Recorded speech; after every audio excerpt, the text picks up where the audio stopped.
Okay, cupcakes, listen up. Every game on this list does one specific thing so precisely that going back to anything else feels like you're playing with a handicap. 10 tactical RPGs that permanently raise the floor.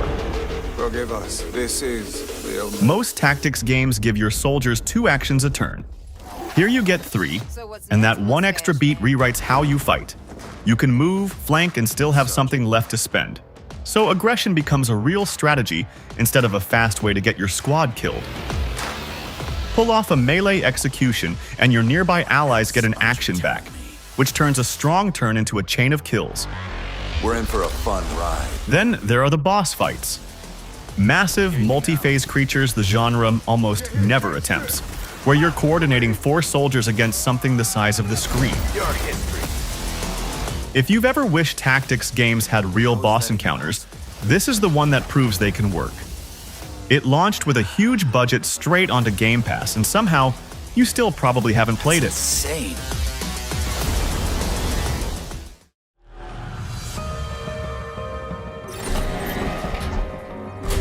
Before you move a single mech into the breach, the game shows you exactly what every enemy is about to do, who they'll hit, how hard, and where they're moving. Nothing is hidden. That turns each turn into a puzzle with a right answer.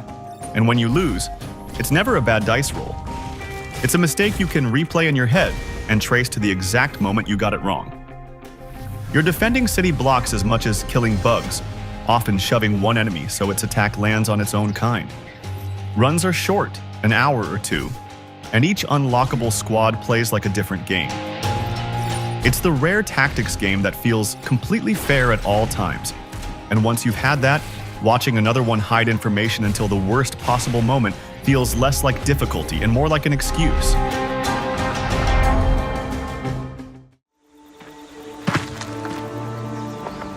Mutant Year Zero hands you the part of a tactics fight that other games decide for you: the opening.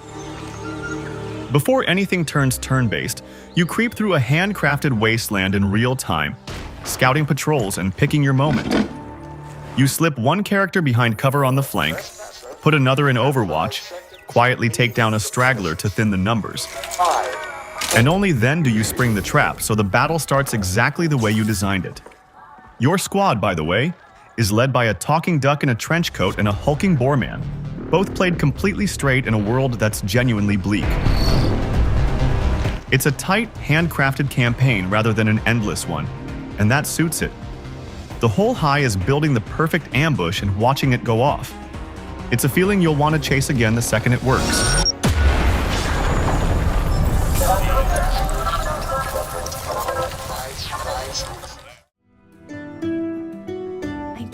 The Banner Saga is built on one quietly brutal idea.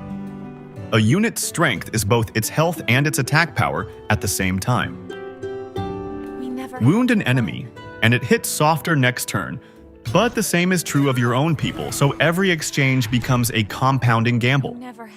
Do you finish the bleeding enemy, or stop the fresh one still swinging at full force?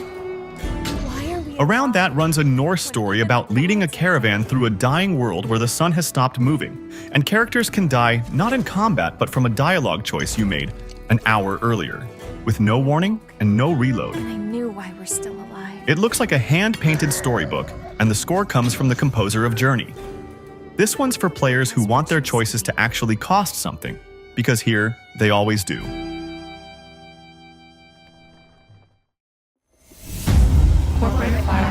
In invisible ink, every guard's line of sight is painted right on the floor as red light, including enemies you haven't even spotted yet. You always know exactly where the danger is before you step into it. That single decision turns stealth from hide and seek into something closer to chess. When you get caught, it's because you walked into a sightline you could see, not because a guard randomly turned around. Yes, it's a roguelike, so a failed run sends you back to the start, and that's a real ask for some people. But the design is so precise that getting spotted always feels like your mistake to own, never the game's cheap shot. If you've ever rage quit a stealth game over a guard's magic peripheral vision, this is the antidote.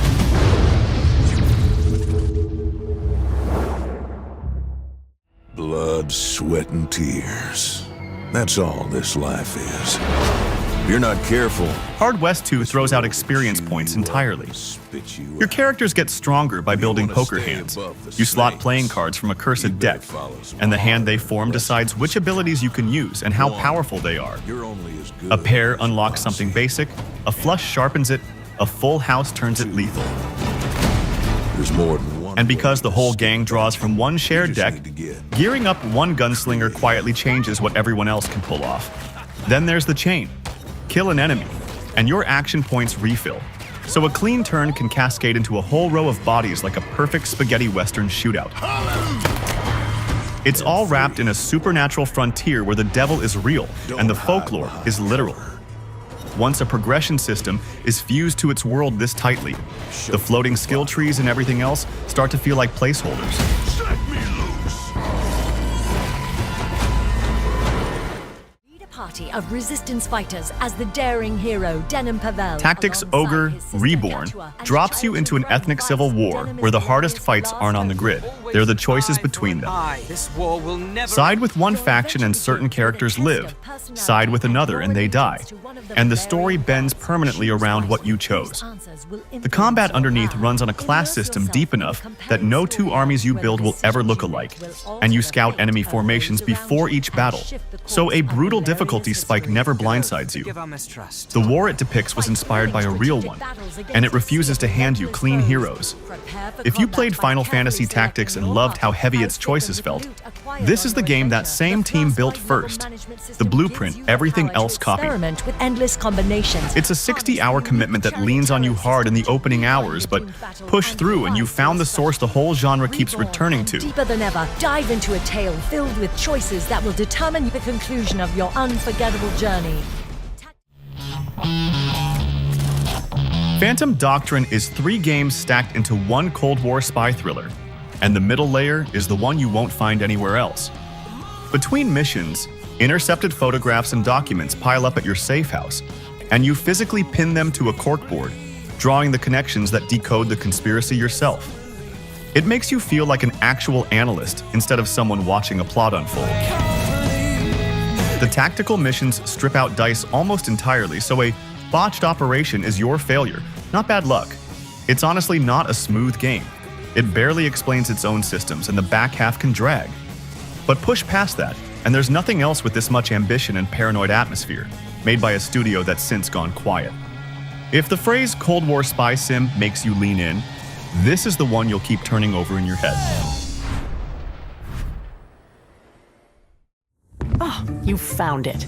Oh, my journal. Wildermyth makes characters you'll actually mourn. Your party starts as farmers and hunters, and the world reshapes them as they go. A mystic who reaches into a burning tree comes back with fire magic and a smoldering arm that stays in their portrait for the rest of the campaign. They fall in love, they age, they retire, they leave children who turn up in your next game, and when one dies, the story names it and remembers it. Shy, bookish, cute.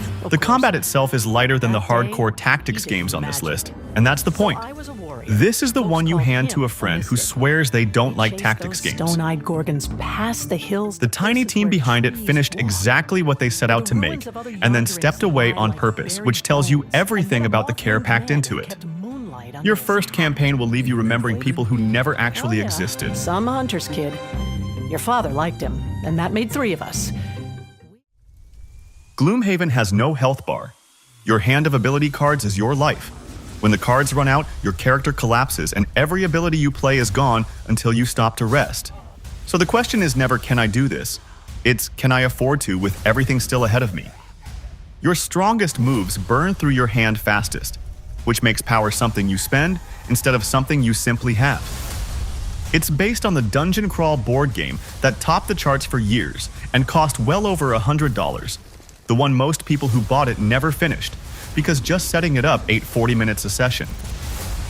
Go into it knowing that it's genuinely unforgiving, but once Cards' life clicks, refilling cooldowns by resting in any other dungeon crawler feels like cheating.